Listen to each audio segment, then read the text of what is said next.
బాలు అయితే ఇంట్లోనికి రాకుండా అలా బయటే కారులో పడుకొని ఉంటాడు. అది చూసి వాళ్ళ నాన్న అయితే, ఏంట్రా ఇప్పుడు మీనాతో గొడవైందని నువ్వు ఎక్కడే పడుకొని ఉండిపోతావా ఏంట్రా, పద ఇంటికి అని చెప్పి అంటూ ఉంటాడు. అది విన్న బాలు అయితే, ఏంటి నాన్న చెప్పేసిందా, మీకు అంతా చెప్పేసిందా, మా ఇద్దరికి గొడవ అయిందని అదంతా కూడా చెప్పిందా అని చెప్పి అంటూ ఉంటాడు బాలు. ఇంతలో మీనా అయితే బయటకు వచ్చి వాళ్ళిద్దరిని చూసి, నువ్వు తప్పు చేసావు కాబట్టే కదా ఇంటికి రాకుండా ఇలా బయటే ఉండిపోయావు అని చెప్పి అంటూ ఉంటుంది.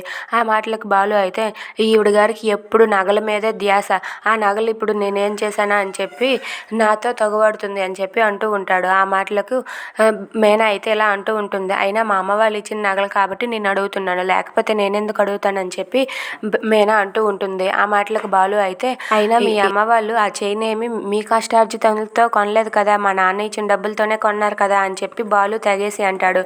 అది విన్న మీనా అయితే తన చేతిలో ఉన్న పిండిని కింద పడేసి, నీకేమైనా చెప్పారా మీ నాన్న ఇచ్చిన డబ్బులతో కొన్నారని అని చెప్పి గట్టిగా అరుస్తుంది. అది విన్న బాలు అలాగే సత్యం అయితే అలా చూస్తూ ఉంటారు. ఇక ప్రభావతి ఇలా అంటూ ఉంటుంది, మొత్తానికి ఇంటి పరువుని ఈదులోనికి తెచ్చేశారని చెప్పి అంటూ ఉంటుంది. Thanks for watching friends, please subscribe our channel.